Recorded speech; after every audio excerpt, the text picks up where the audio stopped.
Well, when people think about addiction, the focus is often on substance abuse, but the addiction to power can also be just as harmful as drugs or even alcohol.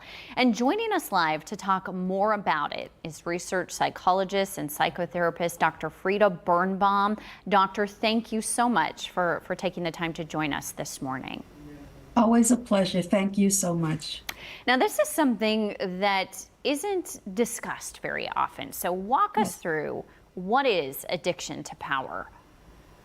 You get a rush, you get this dopamine, serotonin high, and that is so addictive. It's very hard to come off of that once you do get that. And that's very dangerous as well for a lot of people who really don't know how to supplement that with other activities in their lives.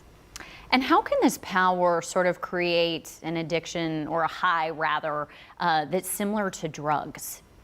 Yes, so we're talking about celebrities, politicians, people in business, whatever that is, when they crash, they don't know how to go ahead and pick themselves up again and have a life that's very productive. So they do take prescription drugs, they take drugs that are not prescription, all kinds of drugs. You notice that a lot of celebrities, after they aren't doing so well, they're the ones, Whitney Houston, whatever, they take those drugs to maintain that high.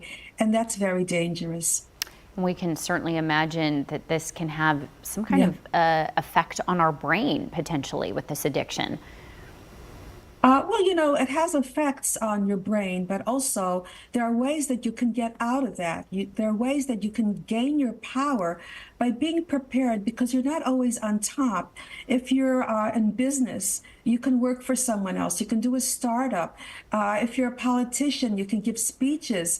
You can go ahead, if you're somebody who's a celebrity, and be in theater and go ahead and participate in acting in some way. So it doesn't have to be one or the other. We have to be in the middle. We have to be prepared, because no one's on top all the time, unless, of course, you're President Putin or a dictator or something like that. But in our country, we're only president or whatever we're doing for so long, and then somebody else takes over. Right. So certainly then they have to channel this into other ways. If this is something that you think you may be dealing with, what should people do? Well, what people should basically do when we're talking about these things are look at where the addictive patterns are, especially with teenagers. They get bored. They go on TikTok, which is very dangerous. 1 billion people a month listen to TikTok, and it's usually teenagers.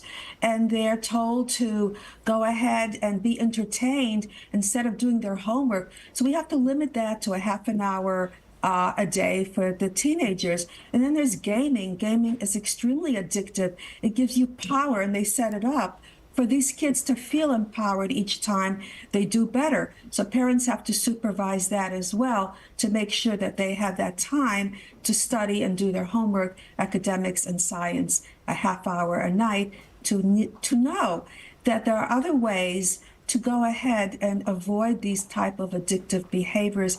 And kids who don't have friends or social outlets or creative or do anything that sets them away from having to be addictive get into trouble, especially from neighborhoods that are not empowered in some way. They don't have after school activities. So we have to make sure that we go ahead and we take these addictions and use this power and control in other ways. Certainly an important, intriguing conversation. Dr. Frieda Birnbaum, thank you for your time and for joining us this morning. Thank you so much. My pleasure. Thank you.